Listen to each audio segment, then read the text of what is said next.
हरित प्रणाम, इनकलाब जिंदाबाद।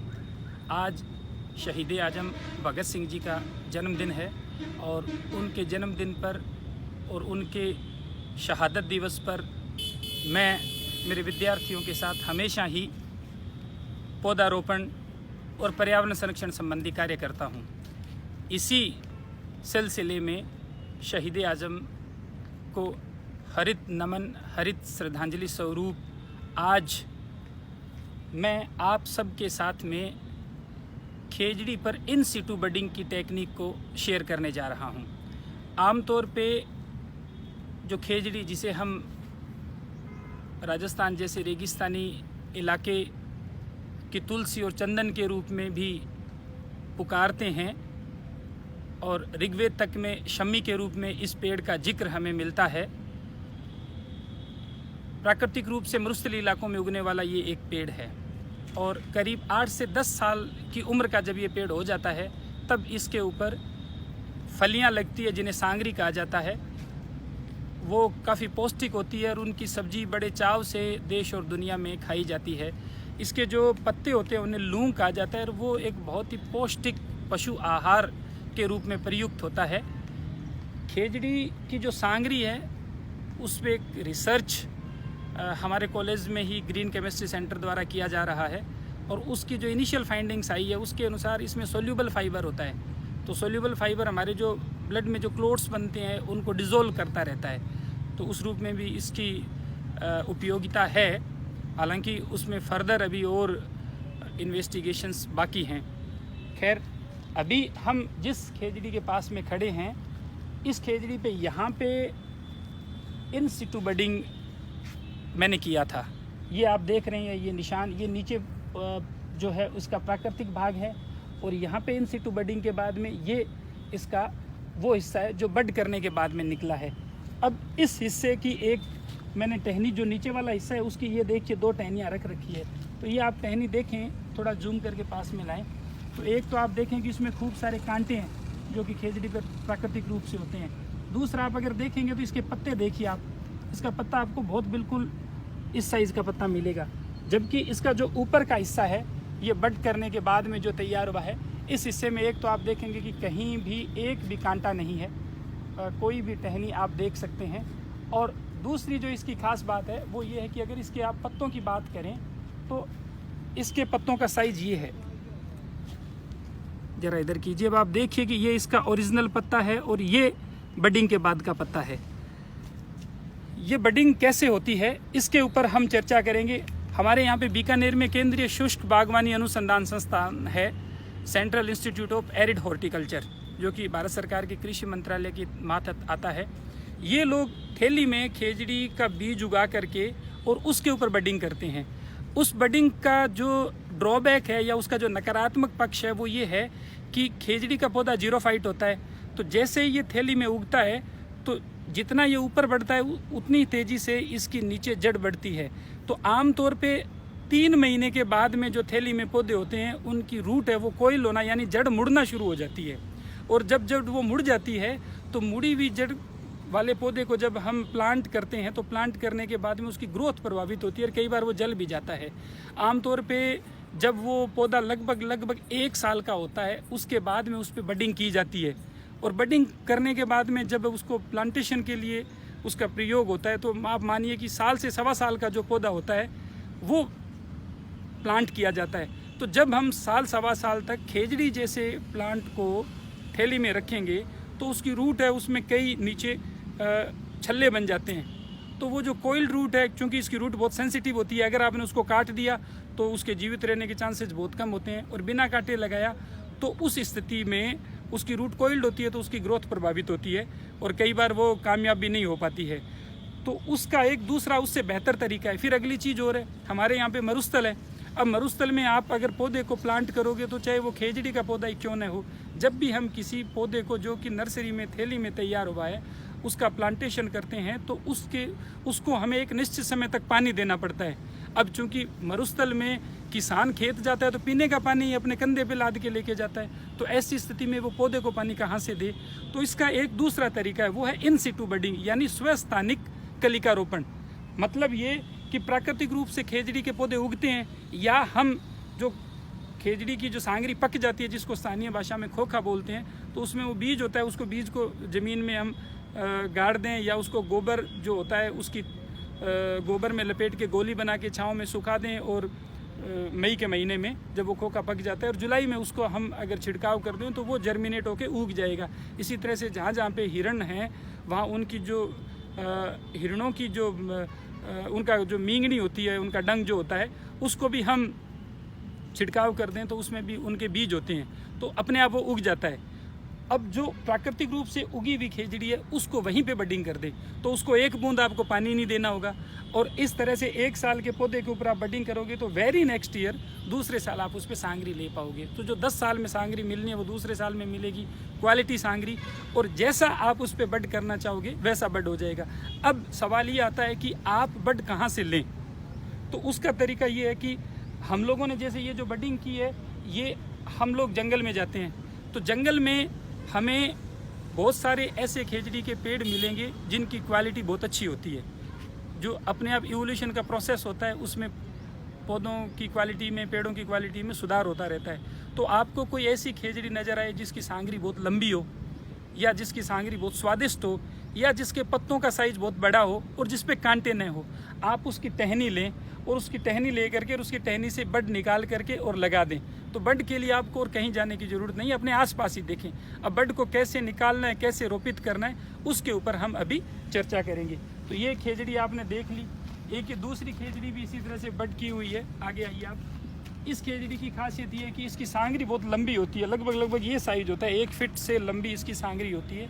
ये हमारे पास में एक तीसरी खेजड़ी भी है। इस खेजड़ी पे आप देखिए, यहाँ पे हमने बडिंग की हुई है। ये जो खेजड़ी है इसकी खासियत ये है कि इसके ऊपर जो सांगरी लगती है, इसकी सब्जी बड़ी स्वादिष्ट होती है। तो अब हम प्रक्रिया शुरू करेंगे। फूल जी वो मन दो कटर।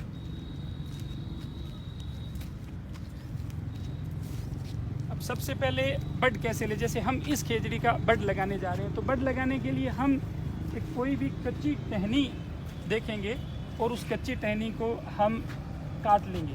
जैसे इस खेजड़ी में हम अगर देखें तो नवविकसित टहनी जो है उसको हमें लेना है।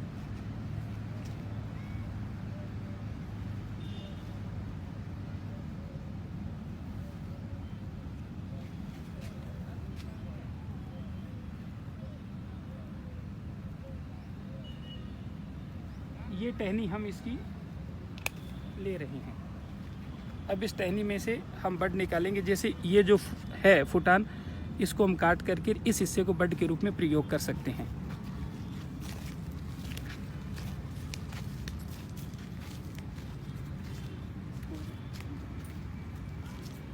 आइए बेटा, ये आप देख रहे हैं छोटा खेजड़ी का झाड़, ये पिछले साल उगा है, 1 साल का पौधा है। इसको हम इस तरह से यहाँ से काट देंगे।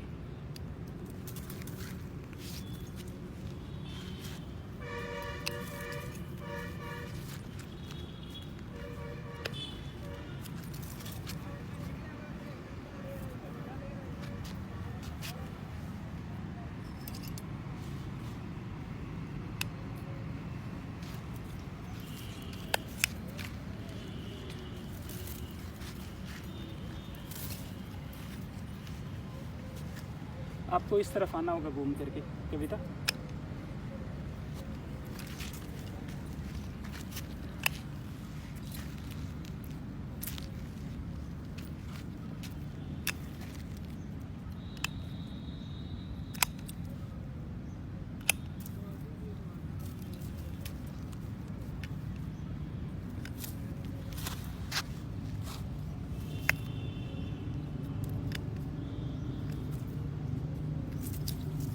इस तरह से हम इसको पूरे को क्लीन कर रहे हैं।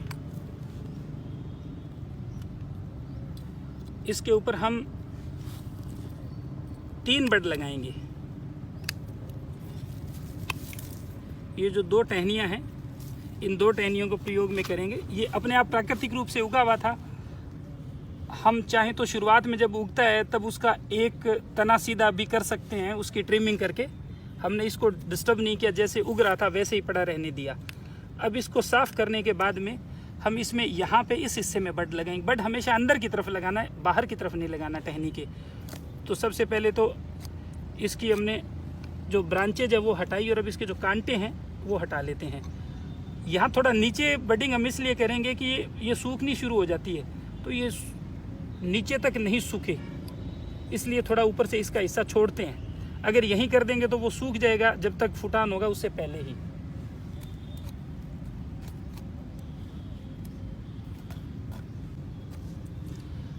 तो अब हम ये बड लेंगे, रखो इसको, ये इस तरह से लेकर के इसको यहाँ से काट लेना, इतना हिस्सा इसका छोड़ना है। खेजड़ी का जो छिलका होता है वो काफ़ी सख्त होता है, क्योंकि ये मरुस्थलीय पेड़ है तो शुष्की रहती है, इसमें पानी कम खर्च करता है, इस वजह से छिलका मुश्किल से उतरता है। तो कच्ची टहनी लेनी है, एक तो ये हमें ध्यान रखना है। दूसरा हमें मौसम का भी विशेष ध्यान रखना है। आमतौर पे मार्च और फिर जुलाई अगस्त वो उपयुक्त महीने हैं। अभी हम लेट हैं, तो अगर आप करना चाहें तो आप नेक्स्ट टाइम मार्च में या जुलाई अगस्त में करें। अभी जब इसको उतारें तो इस चीज़ का ध्यान रखें कि ये हमारा जो छिलका है वो कटे नहीं। तो इस तरह से आप देखिए कि ये जो बड है ये बिल्कुल सही सुरक्षित आ गया है। अब ये हाथ दो, इसको बंद कर लो। अभी सूखना नहीं चाहिए, बहुत तेज़ी से हमें इसको इसके ऊपर लगाना है।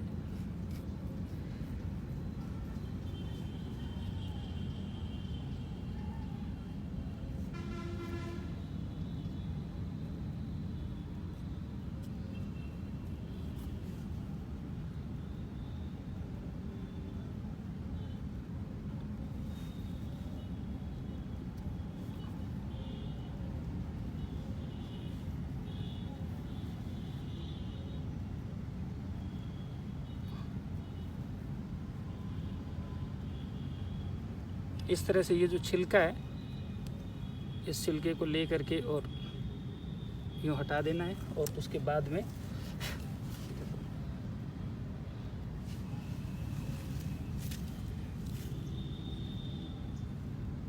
इस छिलके का एक हिस्सा काट लें। काटने के बाद में इसको इसके अंदर इस तरह से हमें पिरोना है। अभी इसका जो ऊपर का हिस्सा है उस हिस्से को भी थोड़ा सा काट लेंगे,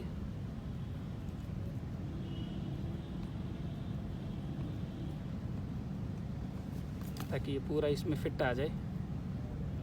अब ये इसका जो छिलका है, इसके छिलके को इसके अंदर यूँ डाल करके और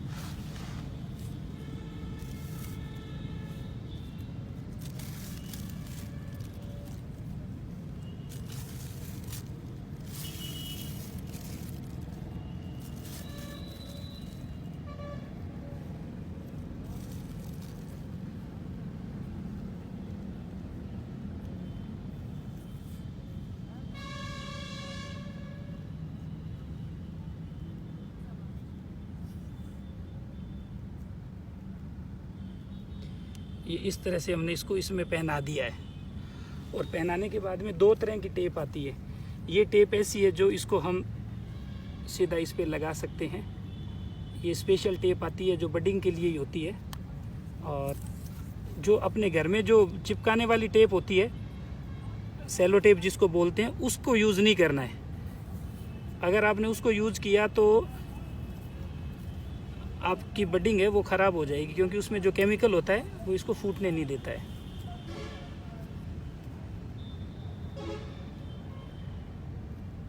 ये जो टेप मैं लगा रहा हूँ, ये विशेष टेप है। ये विशेष कैसे है उसकी भी आपको अभी मैं झलक दिखलाऊंगा। पहले मैं इसको लपेट लेता हूँ।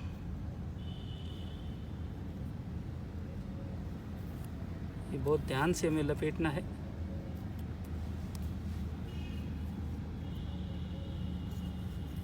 ये ध्यान रखे, इस बात का हमें ध्यान रखना है कि हमारा जो बड है ना वो बिल्कुल ओपन रहना चाहिए। जैसे इसमें आपको दिखाई दे ही रहा होगा, ऐसे ये बिल्कुल ओपन रहे। और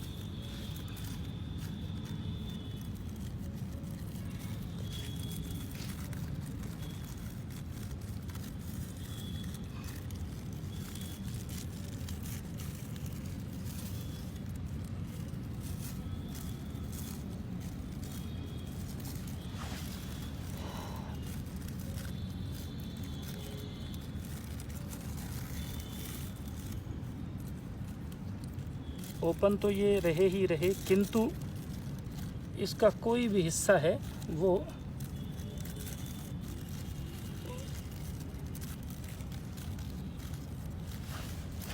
बचे नहीं, कवर करना है साइड का। अब इस टेप को जैसे हम खींचेंगे ये देखो ऐसे हो जाएगी ये रस्सी की तरह। तो इसका फ़ायदा ये है कि इसको यूँ घुमा करके और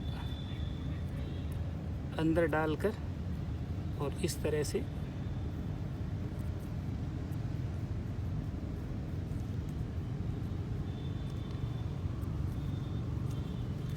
बांध सकते हैं। तो इसमें अब हमने ये ऐसे कर दिया तो इसके ऊपर ये चिपक जाएगी। इसके ऊपर हमें अलग से कोई धागा लपेटने की ज़रूरत नहीं है। एहतियात के तौर पे हम ये भी कर सकते हैं कि एक थोड़ा सा हिस्सा इसके ऊपर भी लगा दें। इसका फ़ायदा ये होगा कि ये हमारी जो टहनी है ये ऊपर से सूखेगी नहीं और इसमें कोई इन्फेक्शन भी नहीं होगा। जब ये टहनी हमारी फूट जाए उसके बाद में हमें ये टेप हटा देनी है। दूसरा, ये यहाँ से फूटेगी, ये जैसे टहनी ऊपर जाएगी यहाँ से जो मेरा ये निशान दिख रहा है आपको अंगूठे का, यहाँ से इसको हम कट कर देंगे कटर से। जब ये खूब बड़ी हो जाएगी तब क्या होगा कि ये पूरा जो नई टहनी है ये इस पूरी टहनी को कवर कर लेगी और लगेगा ही नहीं कि यहाँ पे कोई हमने अलग से इसमें बड लगाया है। तो हम इस तरह से इसको कवर भी कर सकते हैं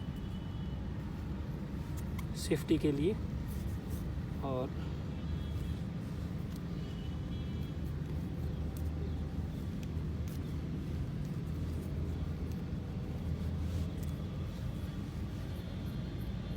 इस तरह से इसको खींच करके, ये इस टेप की खासियत होती है कि ये खींचने पे धागे की तरह बन जाता है।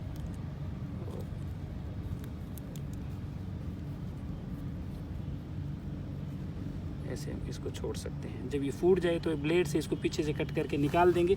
जब ये करीब इतनी बड़ी इसकी टहनी हो जाएगी तब इसको यहाँ से काट देंगे। ये इसका तरीका है।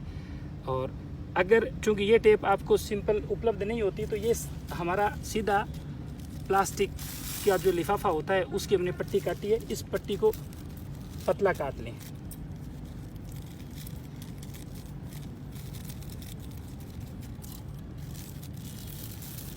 इस तरह से इसको पतला और लंबा काट लें। काट करके और जैसे मैंने वो टेप लगाई है ठीक उसी तरीके से इसको यूं लगा दें। चारों तरफ इसको लगाने के बाद में आप कोई धागा या इस तरह की सूतली ले करके और इसके ऊपर इस तरह से सूतली लपेट सकते हैं। तो उससे क्या हो, जैसा मैंने वो पीछे झाड़ी की जो बडिंग की थी उसमें आपको बताया था, तो इस तरह से अच्छे से ऊपर नीचे सूतली लपेट करके बांध के छोड़ दें। और जब वो फुटान हो जाए तो उसके बाद में उस सूतली को और जो पॉलीथीन की आप पट्टी लगाएंगे उसको हटा सकते हैं। ये टेप सब जगह उपलब्ध नहीं होती तो आप इस पट्टी और सूतली या धागे का प्रयोग कर सकते हैं। तो मैं उम्मीद करता हूँ कि इस तकनीक से आप भी इन सिटू बडिंग करके और जो हमारे प्राकृतिक रूप से उगने वाली खेजड़ी है उनको अच्छी क्वालिटी में तब्दील कर पाएंगे। आपको अगले साल मार्च में या फिर जून और जुलाई में बडिंग करनी है। ये ध्यान रखना है कि बडिंग करने के बाद में इसके ऊपर बारिश वगैरह का पानी नहीं लगे। करीब 15 दिन में इस पर फुटान हो जाती है। फुटान होने के बाद में प्लास्टिक हटा दें, फिर चाहे बारिश आए कोई दिक्कत वाली बात नहीं है। आपने ये वीडियो देखा इसके लिए आपका धन्यवाद। अंतिम निवेदन ये है कि आप आज शहीद आजम भगत सिंह जी का जन्मदिन है, तो उन्हें हरित नमन करते हुए संभव हो सके तो अपने घर और घर के आसपास में कोई नया पौधा लगाकर उसे अपने परिवार का सदस्य बनाएं। अगर आपके घर में जगह नहीं है तो किसी पब्लिक प्लेस पे लगा सकते हैं। अगर ये भी नहीं कर सकते तो आसपास उगे हुए जो पौधे हैं उनको आप पानी देकर भी हरित नमन का ये सिलसिला है, इसको आप आगे बढ़ा सकते हैं। इस वीडियो को आप अधिकाधिक शेयर भी करें ताकि हमारे जो अन्य भाई बंधु हैं वो भी इस तकनीक को सीखकर इसका लाभ ले सकें। हरित प्रणाम, इनकलाब जिंदाबाद।